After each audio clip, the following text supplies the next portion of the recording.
शाहराह जमहूरियत पे है, और शाहराह जमहूरियत जो है आपको पता है उसके इर्द गिर्द बहुत सारे और दफातर और इदारे भी हैं। तो जरा हमें ये बताइए कि क्या इस्लामाबाद की क्या बज है, फिर वहां से फिर लाहौर आते हैं हम। रजा भाई, बदकिस्मती ये है कि इस्लामाबाद में जो शाहराह जमहूरियत है वो बड़ी मुख्तसर है विद कंपेयर टू जो बाकी जो यहाँ पर शाहराह हैं उनकी बनिस्बत। जी। और इसी शाहराह पर आपको पता है कि वर्ल्ड बैंक का दफ्तर भी इसी शाहराह पे है, नैब का दफ्तर भी इसी शाहराह पे है। ये भी आप देखिए कितना बड़ा है, अलमी है। और इसी शाहराह पर शाहराह दस्तूर और शाहराह दस्तूर पर और भी बड़े अहम दफातर हैं पार्लियामेंट के अलावा, जो कि अक्सर पार्लियामेंट को चैलेंज करते रहते हैं। खैर, मामला ये है रजा भाई कि इस वक्त इस्लामाबाद में ज्यादा जो नजरें लगी हुई हैं वो पंजाब की तरफ लगी हुई हैं। पंजाब में क्या हो रहा है, और पंजाब में आपको पता है अदलिया के हवाले से क्या हो रहा है। इस्लामाबाद में जो बड़े इश्यूज थे वो जो जो जो जिसे कहते हैं ना कि जो इस्टेब्लिशमेंट के लिए एक दर्द सर थे, उनमें से काफी हद तक चीजों को रिजॉल्व कर लिया गया है। मिसाल के तौर पे जो सबसे एक बड़ा इशू था वो था सदर ममलिकत जनाब आरिफ अलवी साहब, जो कि हदायत लेते थे जमान पार्क से। उनको काफी हद तक सदर ममलिकत साहब को जिसे कहते हैं ना काफी हद तक समझा बुझा लिया है, और सदर मैनेज कर लिया ममलिकत गया साहब है, ये कहिए मैनेज आप। कर लिए। ज्यादा ज्यादा खूबसूरत आपने टर्म इस्तेमाल किया। तो सदर ममलिकत साहब को मैनेज कर लिया गया है। दूसरा जो प्रॉब्लम आ रहा था वो था अदलिया का, चीफ जस्टिस ऑफ पाकिस्तान का, और उनके साथ दो और जजेस का। प्रिसाइसली अगर इन तीन जजेस की आपको पता है कि ऑडियोज लीक्स भी होती रही, ये भी होता रहा, लेकिन उस मामले को भी 100% तो रिजॉल्व नहीं हुआ। लेकिन उस वो मामला भी चूंकि आइन साज अदारा पार्लियामेंट जो है, अब अगर वो कानून साजी कोई करता है तो सदर साहब झट से उसकी अगर मंजूरी दे देते हैं तो वो जो मामला है वो भी काफी हद तक 100% नहीं लेकिन काफी हद तक उसको रिजॉल्व कर लिया गया है। अब मामला ये है कि पंजाब में क्या होगा, या पाकिस्तान तरीके इंसाफ के वो अनासर जो अभी तक इमरान खान साहब से मोहब्बत का दम भरते हैं या उनके हाथ में बैत किए हुए हैं, उनमें भी वो अराकीन जो अराकीन वो अहम है जो कि इलेक्टेबल्स हैं, जो जिनका हल्का है और वो हल्के से इलेक्शन या इलेक्टोरल पॉलिटिक्स का हिस्सा है। बाकी फवाद चौधरी आपको पता है उनको न्यूट्रलाइज कर लिया गया है, बाकी सारे लोगों को न्यूट्रलाइज, अक्सर लोगों को न्यूट्रलाइज कर लिया गया है, but still there are people in particularly in Punjab and some are in KP जो कि they are still standing with Imran Khan, तो उनको रिजॉल्व किया जा रहा है केस टू केस बेसिस।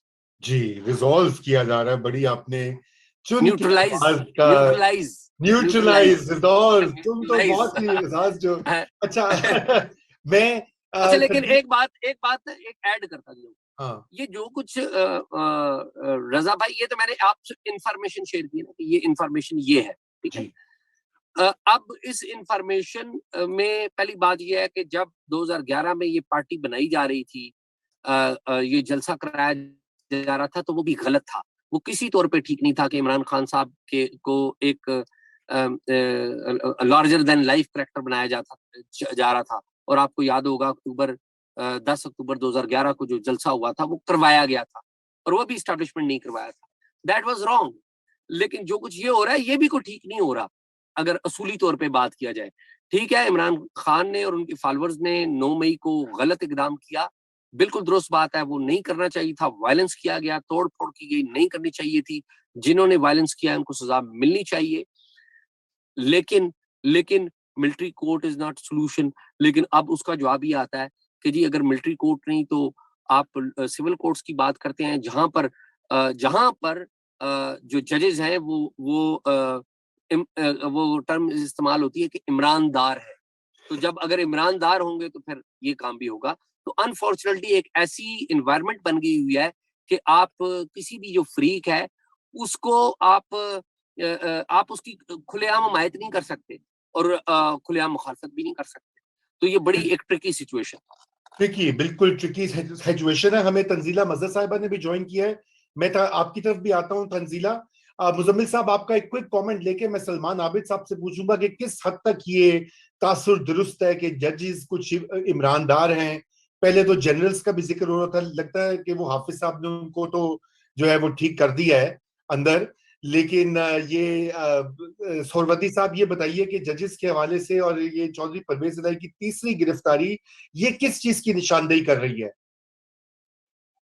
ये पहले तो शाह महमूद के साथ भी ऐसे हुआ है, असद उमर के साथ भी ऐसे हुआ है कि अगर अदलिया ने छोड़ा है तो उन्होंने दोबारा पकड़ा है, क्योंकि स्टेट के पास फिर ये इख्तियार तो अपनी जगह मौजूद है। अब देखें ना जी, कल परवेज इलाही साहब को लाहौर के जिस जज ने डिस्चार्ज किया, गुलाम मुर्तजा विर्क साहब ने, उनके जो सोशल फेसबुक अकाउंट है उस पर प्रो इमरान पोस्ट मौजूद थी, जो गवर्नमेंट ऑफ पंजाब ने अपने ट्विटर हैंडल से शेयर की कि अगर उनकी इमरान खान से मोहब्बत इतनी ज़्यादा है कि वो उसको फेसबुक पे और अपने सोशल मीडिया अकाउंट्स पे जज साहब शेयर करते हैं, तो फिर उन्हें कम से कम पीटीआई के मुकदमात ही नहीं सुनने चाहिए।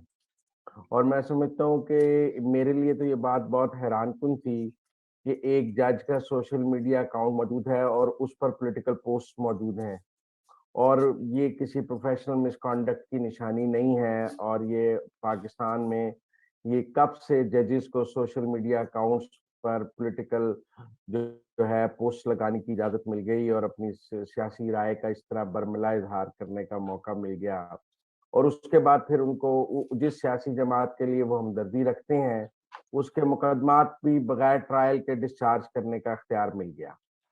लेकिन ना, ड्यू प्रोसेस ऑफ लॉ तो ये है कि आप ट्रायल के ज़रिए एक्विटल हो, कि आपका ट्रायल हो, ट्रायल के दौरान एविडेंस पेश हो, फिर उसके नतीजे में एक्विटल हो, फिर हमारे यहाँ वो फौजदारी में और उसमें 265 ए की दरखास्त आ जाती है, जिसमें वो कहते हैं कि शवाहिद नाकाफ़ी हैं, तो अब दौरान ट्रायल। लेकिन ये तो अभी फर्द जुर्म से भी पहले डिस्चार्ज जो किया जा रहा है, इसकी तो कोई रिवायत नहीं है।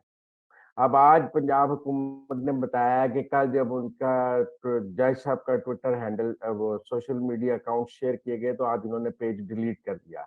लेकिन अब आर्टिफिशियल इंटेलिजेंस इतनी तरक्की कर चुकी है कि उसके स्क्रीनशॉट्स भी मौजूद हैं, और ये हैं, बजाय इसके कि chief justice Lahore high court उस पर कोई एक्शन लेते, आज गुजरांवाला से भी उसी तरह डिस्चार्ज कराया गया। ये डिस्चार्ज की समझ मुझे नहीं आती है। देखिए, पाकिस्तान के कानून के मुताबिक जब स्टेट प्रोसिक्यूट करती है आपको किसी जगह मुजरिम के तौर पे, तो आपने ट्रायल से बरी होना है। आप जी। बगैर ट्रायल के बरी कर जो डिस्चार्ज करने का इख्तियार अदलिया ने शुरू किया है, ये तो नया इख्तियार है जो वो कह रहे हैं कि फर्द जुर्म, शहादतों और इन सब से पहले ही हम आपको बगैर जमानत के, इसमें तो जमानत भी नहीं है ना, सीधा डिस्चार्ज है, बेल भी नहीं लेते, वो सीधा डिस्चार्ज कर रहे हैं। तो ये भी एक नई तारीख रकम हो रही है ईमानदार जजों की तरफ से, हम पंजाब में देख रहे हैं, जो चौधरी परवेज इलाही साहब को इंसाफ मिल रहा है। मतलब ये कोई ट्रायल के नतीजे में तो नहीं वो बरी हो रहे, ये तो बगैर ट्रायल के अभी तो वो रिमांड लेने जाते हैं तो वो डिस्चार्ज कर देते हैं कि हैं पकड़ा क्यों था। जैसे कि इमरान खान साहब को रिमांड के दौरान ही उन्होंने कर रिहा कर दिया। अब देखें ना जी, इमरान खान से पहले हिदायतुर्रहमान साहब अदालत के अहाता अदालत से गिरफ्तार हुए थे, लेकिन तब तो जजिस का ज़मीर नहीं जागा था, लेकिन इमरान खान के लिए जागा तो बाद में अगले गए कि भाई हिदायतुर्रहमान भी अदालत के अहाते से गिरफ्तार हुआ। अच्छा, उन्होंने कहा अगर वो भी हुआ तो चलो उसे भी छोड़ देते हैं।